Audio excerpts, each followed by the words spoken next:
Gas. Authorised by S. Brown for APL Limited, Melbourne. Now, I think the steam or the sting has gone out of the Olympics a bit. I don't hear people here really talking about the Tokyo Games, which are about to begin. And I do wonder whether hosting the Olympics is the wonderful thing that cities used to think it was. Our next guest has his finger on the pulse of opinion in Brisbane. He's the host of our sister station 4BC's breakfast show up there. Neil Breen, good afternoon. Hey, Tom, how are you? Well, I'm very good. Thank you for joining us. I know you'd normally be having a sleep or something by now, but... No. I try and not sleep too much during the day. Well, knocks you out. What do people in Brisbane think about this? Assuming that Brisbane does get the 2032 Olympics, do Brisbaneites actually want it? Oh, I'll be honest with you, Tom, no one's talking about it. It's a real slow burner among the public. Obviously, the politicians and the people at the head of the bid are excited and are trying to pump it up.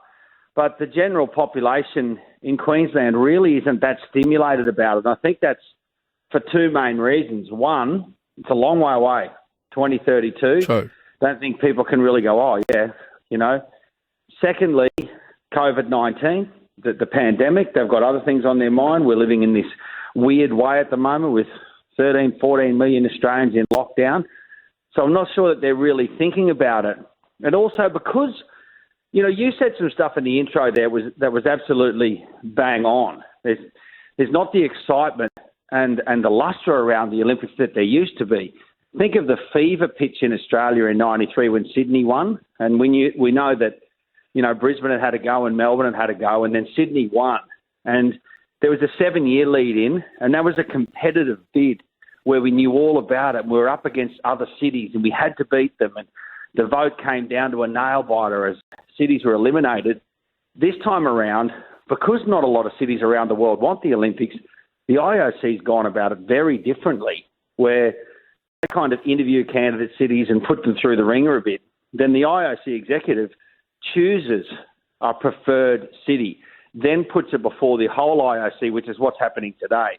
It'd be very weird if all the IOC delegates today voted against the wishes of their own executive. They're just not going to. Well, what other cities? What other cities did put in a bid? Budapest had a bid in there. There was a bid from South Korea. Obviously held the games in '88. Yes. And Qatar. Of course, we know what Qatar's up to. They've got all that oil money and these rich sheiks, and they're trying to keep their fiefdoms and stay as princes. So they got the Soccer World Cup.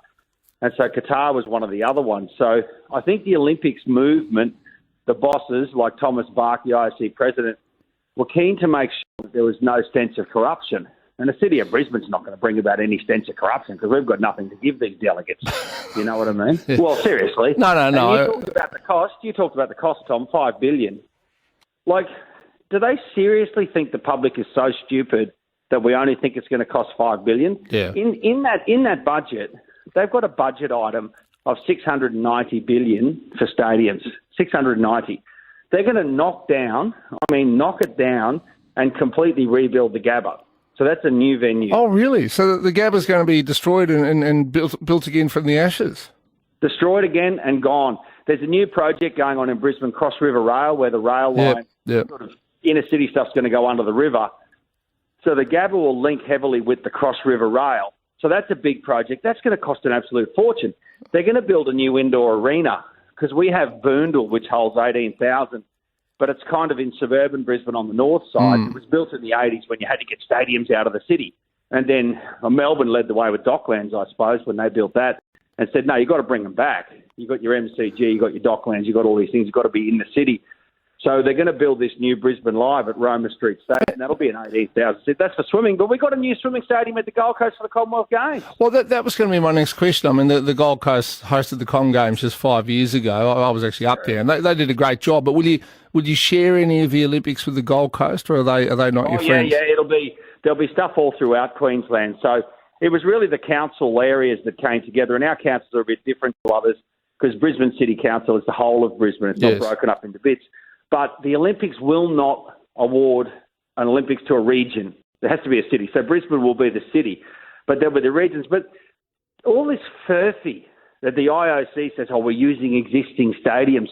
Well, there's an athletic stadium at Carrara We're not using that because we're rebuilding the Gabba. There was a swimming thing at the Gold Coast. We're not using that because we're going to build Brisbane Live.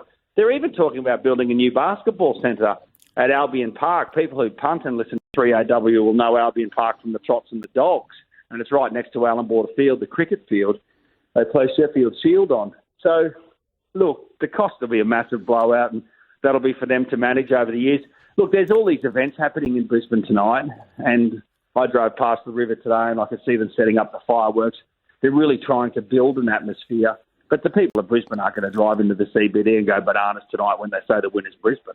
All right. Well, that is very interesting. Look, I really appreciate your time. Neil Breen there, or Breeny as he's known, host of 4BC Breakfast in Vegas. And what about the Premier of Queensland, Anastasia Palaszczuk? She